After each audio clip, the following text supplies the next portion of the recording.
Chapter 1 A Normal Day. Dan sat in front of his computer, smiling. He was so ready for this. Ever since he had formed the Failing 4 streaming group with Gab, Virus, and Jay, Dan had been waiting to show them his favorite game of all time, Minecraft. He'd already built the perfect world for them, loading up all of his favorite mods from when he used to play back home. He was glad he still had access to them.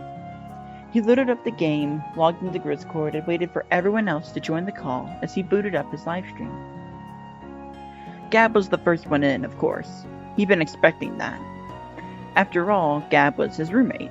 It made sense he'd be on around the same time as Dan. Sure, they could have sat in the same room, but Gab had insisted on staying in separate rooms for the experience. Dan waited with Gab, chatting away and reacting to chat's usual antics, as they waited for Jay and Faris to join in. A few minutes after they were supposed to start, Jay and Faris finally joined the call. "Sorry we're late," Faris apologized breathlessly with a smile as he and Jay settled in next to each other. "We had some things to take care of." "It's no problem," Dan replied. "We have a flexible schedule. Glad you're here." Was it just him, or was Faris's hair and hoodie a little disheveled? Dan smirked knowingly. Those two tried to hide how much they loved each other sometimes, but moments like this made it really obvious. "Alright, so," he continued, trying not to make his knowledge of the situation known too much. "Now we're just gonna have a fun time and play Minecraft as friends." "Well, you're the expert on this game, Dan," Jay replied cheerily. "Show us what to do." Dan started his live stream and began with his usual intro.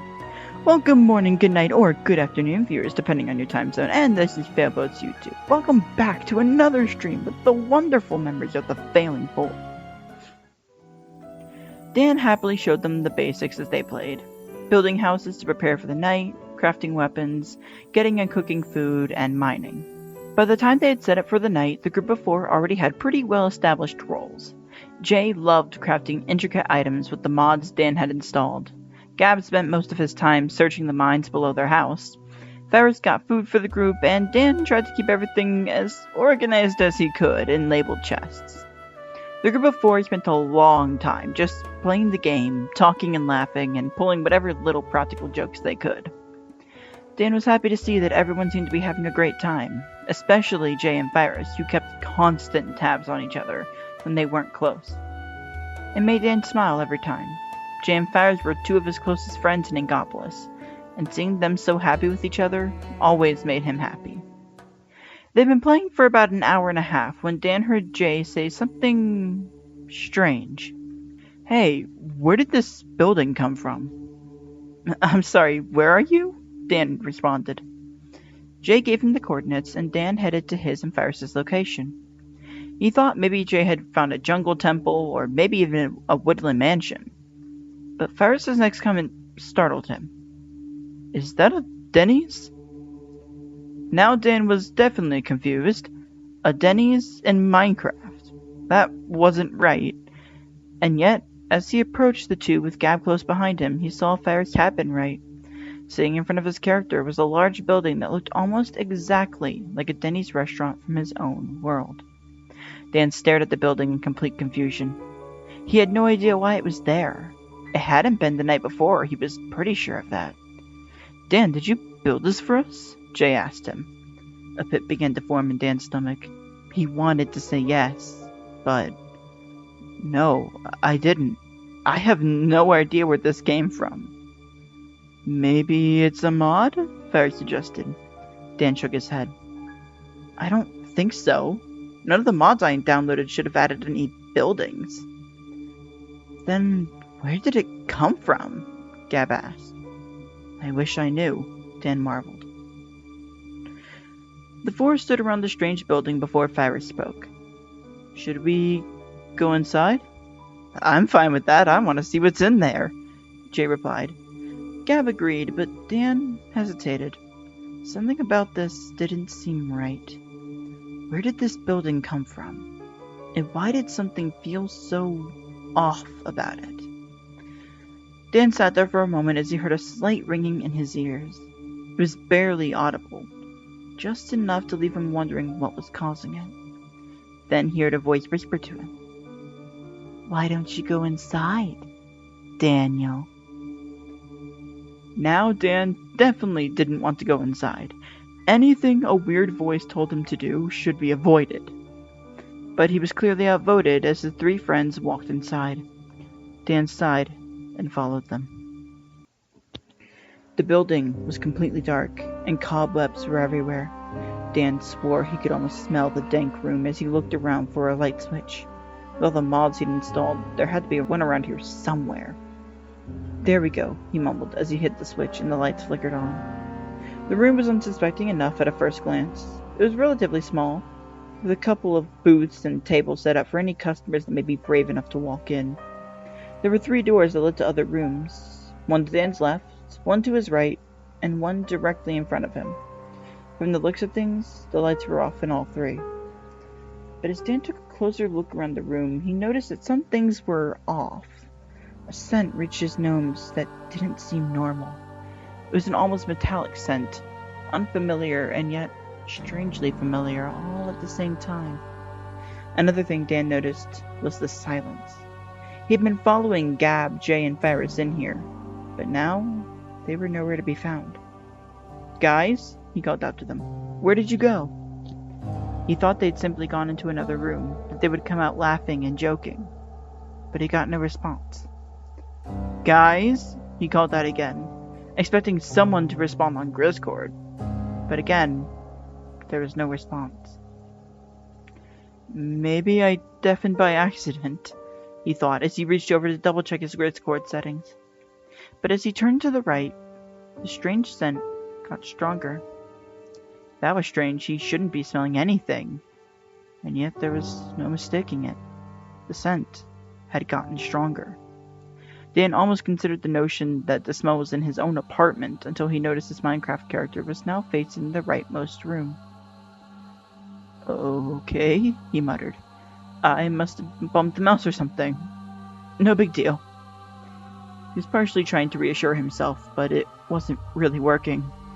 He began to walk forward in the game, and as he got closer to the rightmost room, the metallic scent got even stronger.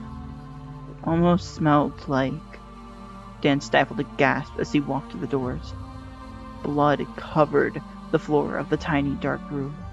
He could barely see the walls, which were covered in crude drawings of a single face, over and over, as if they were drawn in a fit of insanity. The face wasn't even human, but instead 2 big blue eyes, and a large mouth below it, the red lips a prominent feature. There was a single chair in the room, and as he watched, his character did something they shouldn't have. They stumbled. Dan was already confused, and the fact that he felt something wrap around his wrist as soon as they fell into the chair didn't help. He struggled against the ropes, now holding his arms to the arms of his own chair, calling out to anyone that would listen. Where had everyone gone? Even if Griscord was broken, Gab should have still been able to hear him from the other room. But somehow, he got the sense he was truly alone. As he continued to pull against the ropes burning into his skin, the power suddenly went off in the apartment. Okay guys, he shouted, this isn't funny! In reality, he knew there was no way his friend could be behind this, but he couldn't think of any other explanation in his panic. Finally, he heard a strange noise coming from his computer. He turned, surprised to see the game still running. His character stared at him from a black abyss, which he found unsettling. In the bottom left was a single chat message, clearly directed toward him. Join us, Daniel. Have some fun in the depths of insanity. Dan closed his eyes tightly. This isn't real, he muttered, despite the tight ropes burning into his skin, despite the fact that he couldn't move his arms or leave the chair, despite every single strange thing that told him it very much was. This is not real. It can't be real. What's not real, Dan? Ferris's voice asked. Dan's eyes snapped open in surprise. The lights were back on in the apartment. His character was standing in the grass once again, and his arms were free. It was as if none of that had even happened. But the strangest thing, he thought, was the building was simply gone. Dan began trying to steady his breathing. What was that? Dan, Ferris's voice asked again, sounding concerned. It's nothing, Dan replied shakily. What happened to the Denny's? The what? Gab asked, sounding oddly confused. The Denny's. It was right here. What happened to it? Dan, what are you talking about? Are you okay? Jay asked him. He sounded as concerned as Cyrus did. Dan began trying to quickly explain, panic lacing his voice. He didn't understand why they were confused. He knew they had all seen it just a few minutes ago. There was a weird building and it looked exactly like a Denny's, and we all went inside, but when I walked in, you were all gone and you couldn't hear me, and some weird things started happening, and there was this weird message in the game chat, and now, what is going on? There was silence from his three friends as they tried to comprehend his words. Looking over at their face cams on Discord, Dan could see them looking at one another, having some silent conversation. Please don't call me crazy, Dan thought desperately. I know that all really happened. Finally, Jay spoke again. Dan, are you sure you didn't fall asleep by accident? No, Dan started to protest. Yeah, Farris added. You weren't really responding to us and you were kind of leaned back in your chair. You probably dozed off and had some kind of nightmare. You were up late last night setting this up, Gab chimed in. Dan's heart sank. He'd been hoping they would believe him, but that didn't seem to be happening. And again, why should they? It was a crazy story, with the strange building completely gone. Yeah, he said slowly. Yeah, maybe you're... He stopped suddenly and covered his ears, as a high-pitched ringing began to sound in them. It grew louder and louder for a couple of minutes until it began to hurt his head. He couldn't take it anymore. Then it disappeared, just as suddenly as it had come. Dan breathed heavily in the silence. It was completely quiet for a few moments, until Dan heard a strange, high-pitched voice from somewhere in the room. Don't you want to have some fun with us? Dan looked around wildly, trying to find the source of the voice, but he found nothing at all. Dan? Faris' voice came again, sounding concerned. Was I the only one who heard that? Dan asked himself. He was careful not to say it out loud, though. His friends' faces gave him the answer he'd been looking for. He had been alone in hearing that voice, and he didn't need to seem crazier than he already did. I'm fine, he answered finally. Just had a weird ringing in my ears, that's all. Faris didn't look too convinced, but Dan assured him he was fine, and Faris dropped the subject. Dan wasn't sure that he was, though. He knew all of his experiences today had been real, whether his friends believed him or not. He just wasn't sure what it all meant. As he continued to play with his friends, everything went back to normal.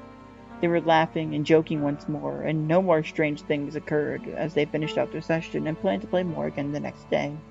Still, Dan couldn't shake the sinking feeling that he was going to quickly find out what all of his weird experiences meant, one way or another.